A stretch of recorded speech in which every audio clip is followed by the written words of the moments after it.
Joined now by Lieutenant Governor Janice McGeachin. How are you?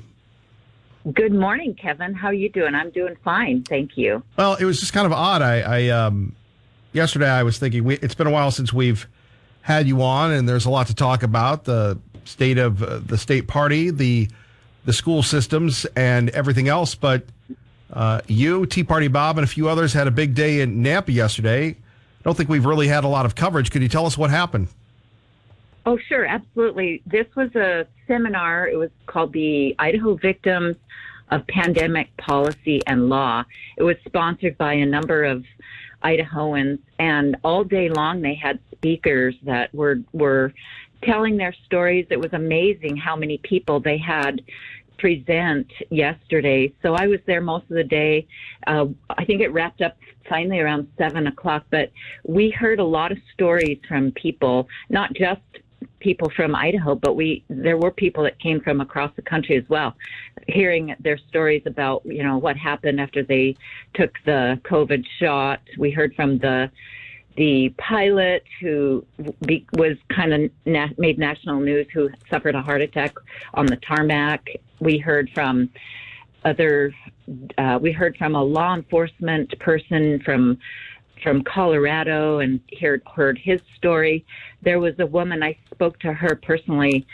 She was training with the Air Force, and I was listening to your program, Kevin, right before coming on, and really appreciate you bringing attention to suicide and Dave Conway and his efforts to help veterans, and the discussion about the suicide rate with our service members and what's happening in our military. There was a young woman, a major, who was training to become a pilot with the Air Force, and she was forced to take the COVID shot, and she started immediately having symptoms, and she actually showed me the photographs of some blood tests that were done just recently that showed a lot of the clotting in her bloodstream, and it was just shocking to see some of these things. And these are real experiences that people are having all over the country and here in Idaho as well.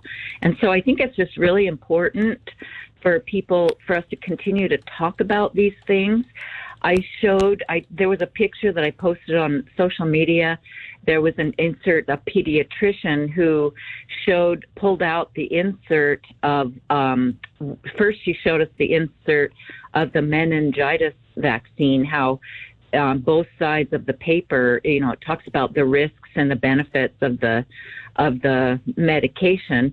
And then she pulled out the insert of the COVID shot, and it was blank. It was totally blank, and it said left blank intentionally. And so we have to ask ourselves the question, why is this happening? On any other medication, boards of pharmacy are required to have these package inserts, but not with the COVID-19 shot. So I think it's just really important for us to continue to understand what is going on and make sure that we understand, any risks or benefits of any medication or medical procedure that we take as citizens. Lieutenant Governor Janice McGeachin joining us. Kevin Mill in the morning, KIDO Talk Radio. What is the hope coming from this conference? Well, I think it's greater awareness overall. Dr. Ryan Cole came out again and he spoke, and I think it's really interesting now that we're 2.5 years down the road from when a lot of this stuff, 2.5 years from when COVID started spreading across our state, and at least 1.5 years from when the COVID shot mandate started being implemented in Idaho. I think it's really interesting to now, hear from Dr. Cole again about some of the things that he was talking about these shots 1.5 years ago. And so I think, the purpose is to continue to have public awareness on what's happening and encourage people to be strong and be brave and not be afraid to speak out and speak the truth, because at the end of the day, if we always continue to speak the truth will always come through. And so I think, it was a very interesting seminar. We'll see what happens. The one thing I would like to say publicly is that this is one thing Dr. Cole suggested yesterday, and so I'm going to do it as the lieutenant governor. I'm going to call on the governor to quit advertising for having these billboards encouraging children, especially minors, to go out and get the COVID shot, because there's still a lot of questions about the medical procedure, and to the younger population, the children, the risks are just not high enough to outweigh what some of the potential long-term effects on our children's health might be. Have you talked to the governor? No, we don't have a relationship where there's communication. I recently sent an email to the governor about what was revealed in a report about some of the literature and teachings that were posted on the Public Health District's websites and the Idaho Department of Health and Welfare. I sent an email to him about 10 days ago, and I still have not received a response from the governor. He's not being responsive to the lieutenant governor, and I've heard from a lot of constituents also that they're not getting response from the governor's office. Well, maybe you should send it certified. Yeah, mate, that's a good idea. Thanks for the suggestion there, Kevin. Let's talk a little bit about as we head into the November elections. We've got the Republicans on the ballot box. What was your thought about the elective lineup of the Republicans? It was a hard-fought primary between you and the governor. Where are you as far as endorsements and what we should look forward to in November? And, good Republicans, bad Republicans, your thoughts? Well, I think that I'm in a little bit of a different position now than I was perhaps when this last time around, because I'm ending my term, and perhaps I'm a little more free to express my thoughts and my views than I was before, because I'm, last time I was at the cusp of entering and serving my term, and now I'm at the end of it, getting ready to go out. I've thought about that. I'm not ready yet to make any public statements, but I do think it's interesting how and I think I've mentioned this on your show before, that after the primary, we had our rally in Twin Falls, the GOP convention, where now the message from statewide GOP is we all have to be together and join in unity. But there's been a number of GOP people who are now outright endorsing Democrats. Senator Fred Martin is now endorsing a Democrat for his Senate seat here in the Boise area. Former Secretary of State Benny Sursa is endorsing the Democrat candidate for Attorney General. While I'll never endorse a Democrat, I won't do that. But I think that to me, there's principle means a lot to me, and I think that I'll be interested. If anybody wants to come talk to me about their campaign, I'm all ears, because principle is really important that we follow I'm a Republican. I have been my whole life, but I'm concerned when I see other Republicans that do not follow the Republican principles, and I think I've got some concern with that.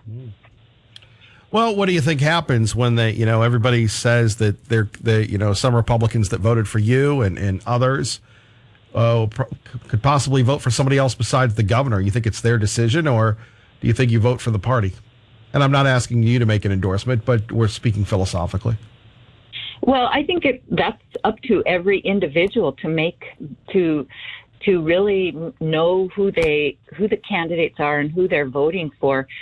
We're supposed to be this ruby red state, but yet why are we having all these things like, we're still having, the governor claims that he never shut the state down and we don't have mandates, but a woman came up to me yesterday. She's in the healthcare. She's a counselor, a licensed counselor, and she pointed out a website that Optum, the business, the company Optum, which helps to manage our Medicaid program, they're having a seminar in October at the Jump facility in downtown Boise. And it says right there on the website, it says that the COVID-19 shot is required to be able to attend this conference. So, why is this happening in Idaho, even now? And so we say that none of these, some people say that these things aren't happening in Idaho. But why are they? Why are they still happening? Why do we not, in Idaho, why do we not have true school choice? And I think that's really important to conservatives, that we give parents choice and make sure that we're doing everything that we can to protect our children. And I don't see things happening in Idaho like they are happening in other solid red states like Florida and Texas. And it's really too bad. And I hope that the upcoming legislature, which has some strong conservatives coming into the Senate especially, I hope that they can work on developing some of these more true conservative policies here in Idaho. Lieutenant Governor Janice McGeachin joining us. Kevin Miller in the morning, KIDO Talk Radio.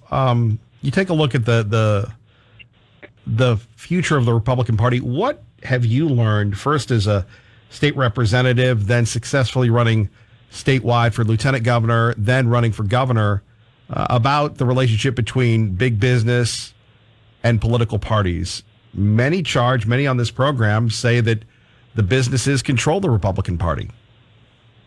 Well, I would say the large corporate America, yes, but I'm speaking from my experience as a small business owner, and small businesses are the backbone of America's and Idaho's economy, and I do see that the small business community is not duly represented by these big business organizations. In fact, in my hometown of Idaho Falls, the director of the Chamber of Commerce recently resigned because there are many in my community that feel that that the Chamber of Commerce in Idaho Falls no longer really represented the small business community.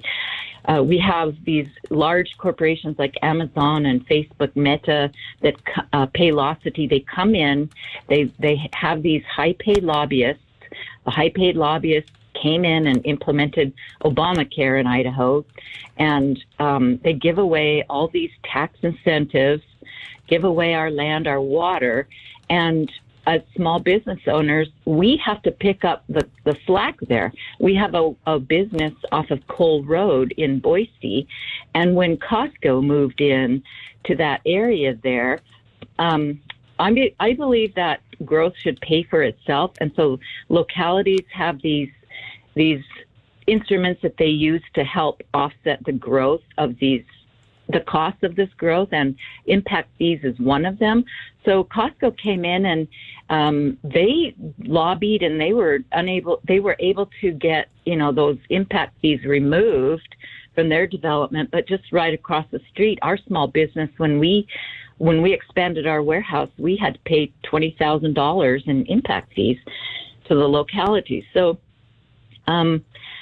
my advice and my thoughts about the future of the Republican Party is to turn their sights back to the small business community and do more to support the small business in Idaho, and also be more open to the younger generation, which perhaps may be leaning a little more towards libertarian, but welcome them in to the party and encourage them to get involved rather than castigate them and ostracize them.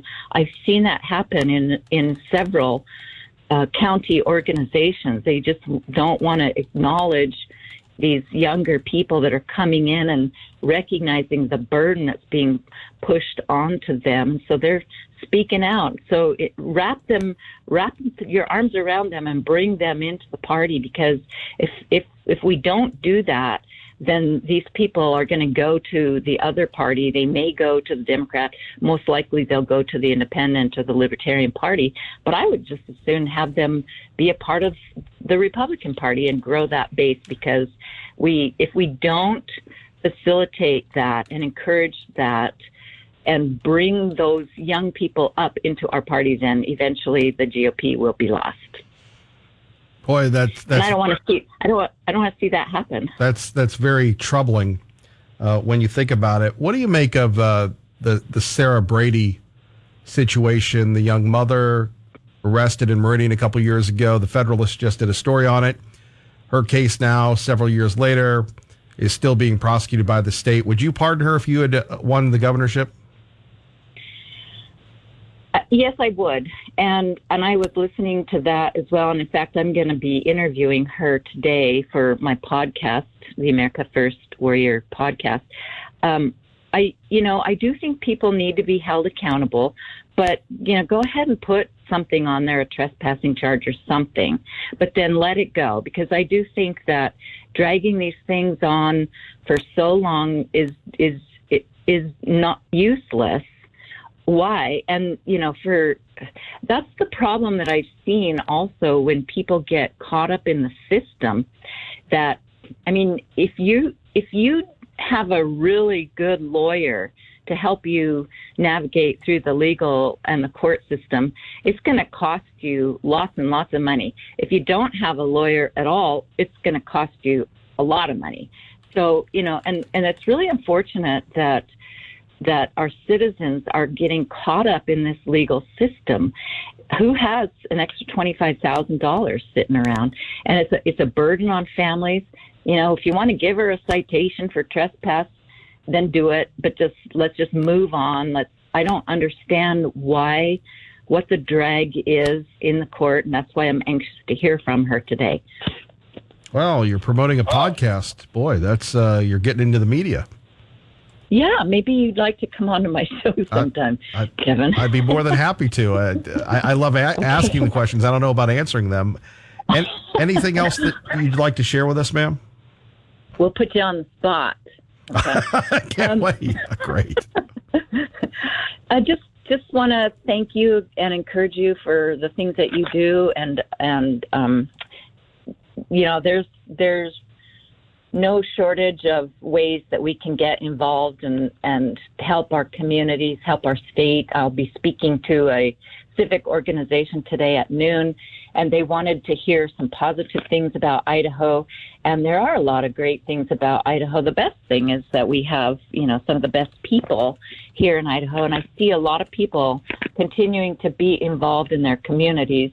And that's a good thing. And even though we may be concerned about some of the direction our state and our nation, for sure, that our nation is going, we can't give up and can't despair. We have to all understand that we each play a role in how things play out in our communities and in our country. Well, we appreciate you, and keep up with the broadcasting. I have an idea for you. So next time we're together, great. I'll let you know about it. Okay, that's great. I look forward to that. Thanks so much, Kevin. Thank you. Take care. Have a great day. Bye-bye. Bye-bye. Lieutenant Governor Janice McGeachin saying she would pardon Sarah Brady. Your reaction next. Kevin Miller, KIDO Talk Radio.